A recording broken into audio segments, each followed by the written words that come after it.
Hello friends, இன்றைக்கி நம்ம பார்க்க போகிற நெக்ஸ்ட் டிஷ் வந்து 7 கப் ஸ்வீட்ஸ். வீட்லேயே ரொம்ப ஈஸியாக சுவையாக நம்ம இது பண்ணி பார்க்கலாம்.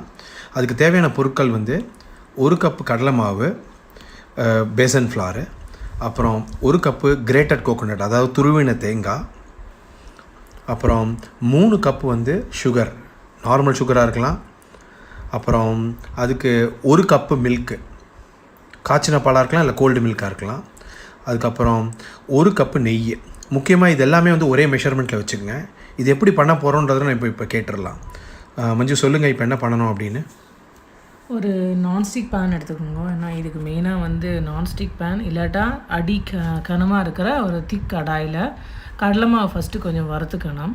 நல்லா வந்து வறுத்துட்டு அந்த பச்சை மணம் போனதுக்கப்புறம் அதில் தேங்காய், அந்த 1 கப்பு தேங்காய் இருக்கு இல்லையா, அந்த தேங்காயை போட்டு அப்புறமா அதுலேயே அதை வெயிட்டெல்லாம் பண்ணுன்னா அதுலேயே சுகரையும் போட்டுக்கிறது. அதுலேயே நல்லா சுகர் 3 கப் போட்டுட்டு அதுலேயே வந்து மிக்ஸ் பண்ணிட்டு அதுலேயே பால், அதுலேயே 1 கப்பு நெய் எல்லாத்தையும் போட்டு இளக்கிக்கணும். அதாவது கடலை மாவு, தேங்காய், சுகர். இப்போ சுகர் மட்டும் நம்ம வந்து க்ளீனாக வந்து மிக்ஸ் பண்ணிகிட்ருக்கோம். அது ஒரு பொன் நிறம் ஆன உடனே அந்த பொன் நிறத்தில் தான் வந்து அதுக்கப்புறம் தான் வந்து அடுத்தடுத்த ஐட்டம் ஆட் பண்ண போகிறீங்க. இப்போ பாருங்கள், நல்லா அது வந்து சூடாக இப்போ அதில் வந்து பாலும் ஆட் பண்ணுறோம். இப்போ பால் வந்து அப்படியே விட்டுறலாமா? ஒன்றும் பிரச்சனை இல்லையா? நார்மலாக விட்டுக்கலாம். சரி. இப்போ பால் விட்டாச்சு. இப்போ பால், கடலை மாவு, தேங்காய் இது 3 தான் போட்டு நம்ம இது பண்ணியிருக்கோம். இப்போ இது வந்து நல்ல இதாகிடுச்சு. இது ஆன உடனே இதுக்கப்புறம் அது நல்ல சூடு ஆன அப்புறம் நெய் போடணுமா? இல்லை, அது கூடவே போட்டுக்கலாம். நான் வந்து அதை எடுக்கிறதுக்கான டைமுக்கு வெயிட் பண்ணியிருந்தேன். அத்தனை தான். சரி, ஓகே. கொஞ்சம் சேர்த்து மிக்ஸ் பண்ணிக்கலாம். ஓகே, சரி. அந்த நெய் வந்து இப்போது சில ஊரில் வெளிநாட்டிலலாம் நெய் இருக்காது. அப்போ என்ன பண்ணலாம்? பட்டரை அப்படியே மெல்ட் பண்ணி போட்டுடலாமா? அது உங்கள் இஷ்டம். சரி, அப்போது நெய், கீ இல்லை மெல்டட் பட்டர்னு சொல்லுவாங்க வெளியூரில், அது நல்லா போட்டு நல்லா மிக்ஸ் பண்ணிக்கணும். இது வந்து இப்போல்லாம் வந்து ஹை ஃப்ளேம்லேயே வச்சுக்கணுமா? மீடியமில் வச்சு நல்லா இளக்கிக்கிறது. சரி, அதாவது மீடியமில் வச்சு மிக்ஸ் பண்ணிகிட்டே இருக்கணும். கடலை மாவு இதெல்லாம் போட்டதுக்கப்புறம் கடலை மாவு கொஞ்சம் கட்டி தட்டிக்கும். ஸோ அந்த கட்டையெல்லாம் உடைக்கிற மாதிரி நல்லா அப்படி இளக்கி இது பண்ணிக்கணும். ஓகே, அதாவது அந்த கடலை மாவு கட்டையெல்லாம் வந்து உடச்சி பிரேக் பண்ணி மிக்ஸ் பண்ணிக்கணும் நம்ம. அப்போ தான் வந்து இல்லைனா அங்கங்கே கட்டியாக இருக்கும். அதனால அது வேண்டான்னு சொல்லிட்டு. ஸோ இப்போ பாருங்கள், நெய் வந்து மேலே வந்திருக்கு. ஏன்னா அது நம்ம நிறைய 1 கப் விட்ருக்கோம். கொஞ்சம் ஃபேட் ஜாஸ்தி தான், பட் இருந்தாலும் ஸ்வீட் வந்து நல்ல சுவையாக இருக்கும். இப்போ நீங்கள் பிரேக் பண்ணிகிட்ருக்கீங்க ஃபுல்லாக. ஆமாம். இப்போ பிரேக் பண்ண அப்புறம் அந்த என்ன நல்லா மேலே இதாகுது, பாயில் ஆகுதா? ஆமாம், பாயில் ஆகி அது நல்லா இதாகும். மேலே நுர தட்டி மேலே வரணும். அதாவது மைசூர் பதம் வந்ததுக்கப்புறமா அதை வந்து ஒரு பிளேட்டில் விட்டுக்கணும். அது வந்து அது வரைக்கும் கொஞ்சம் மீடியம் ஃப்ளேமில் வச்சு கிண்டிகிட்டே இருக்கணும். ஓகே, அதாவது இப்போது நிறைய இதில் மிக்ஸ் பண்ணுறது தான் டைம் எடுக்குங்க. அதாவது எப்படியும் ஒரு 15 to 20 மினிட்ஸ் வந்து நம்மளுக்கு வந்து மிக்ஸ் பண்ணுறோமா நம்ம சூட்டில்.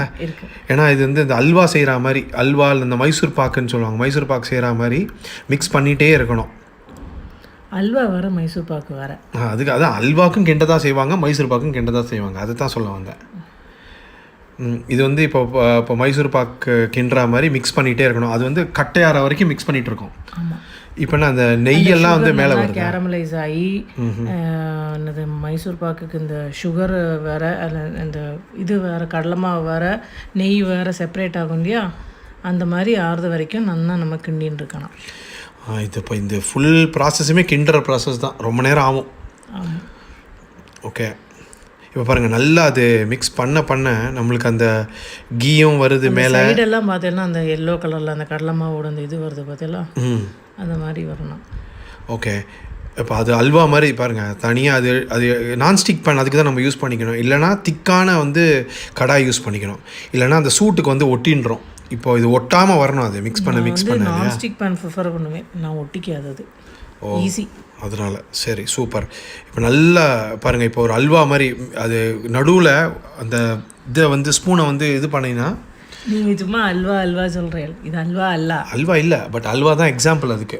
அதாவது பிரியாமல் வர்றது தான் வந்து அல்வான்னு சொல்ல வந்தேன். ஓகே, இது பிரிஞ்சு வரும் பாருங்கள். இது பிரிஞ்சு வரும். இப்போ அதில் அந்த தேங்காவோட இதெல்லாம் தெரியுது, துருவின தேங்காவோட இதெல்லாம் இல்லையா?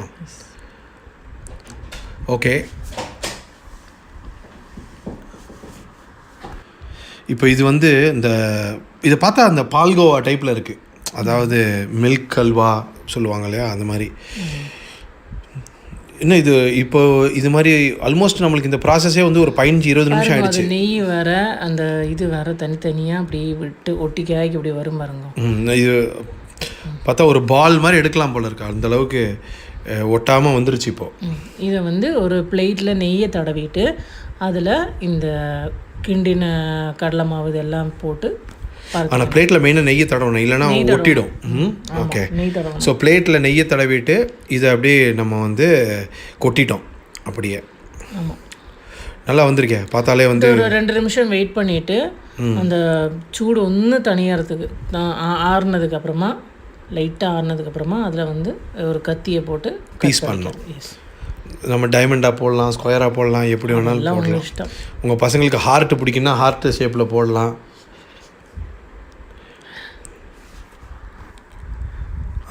இப்போ வந்து நம்ம பீஸ் போடல, இன்னும் போட்டுடலாமா? சரி, இப்போ வந்து ரொம்ப நேரம் வைக்கணும். பீஸ் பண்ணிவிட்டு ஒரு 2 நிமிஷம் ஆற விட்டுட்டு பீஸ் போடணும். ஓகே, இல்லைன்னா அவ்வளோ சீக்கிரம் ஹார்ட் ஆகிடாது அது. அதனால தான் அந்த சூடு கொஞ்சம் இருக்கவும் செய்யணும். ரொம்ப 2 நிமிஷம். ஓகே, விட்ட உடனே அந்த இதில் கத்தியில் ஒட்டிக்கணும். ஸோ 2 நிமிஷம் வெயிட் பண்ணிக்கிட்டு ஆமாம் பீஸ் பண்ணலாம். சூப்பர். இப்போ நம்ம வந்து பீஸ் சூப்பராக போட்டாச்சு. நம்ம வந்து இந்த டைமண்ட் ஷேப்பில் போட்டிருக்கோம். ஆமாம், இது என்ன ஒரு 10 நிமிஷம் ஆறுனா போதுமா இந்த பீஸ் போட்ட அப்புறம்? ஆமாம், இதை பாருங்கள் சூப்பராக. இது வந்து வீட்டில் செய்கிற மைசூர் பாக்கு மாதிரி. ஆனால் இந்த ஸ்வீட்ஸோட பேர் வந்து, இதில் தேங்காய் இருக்கிறதுனால 7 கப்ஸ், 7 ஐட்டம்ஸ் இருக்கிறதுனால வந்து 7 கப்பு இருக்கிறதுனால 7 கப்ஸ் 7 கப் ஐட்டம்ஸ் இருக்கிறதுனால 7 கப்ஸ் அப்படிங்களா. நீங்களும் செஞ்சு பாருங்கள், ரொம்ப நல்லா வந்திருக்கு, சூப்பராக இருக்குது, செம்ம டேஸ்டியாக இருக்குது. மறக்காமல் லைக் பண்ணுங்கள், சப்ஸ்கிரைப் பண்ணுங்கள் எங்கள் சேனலை. தேங்க்யூ.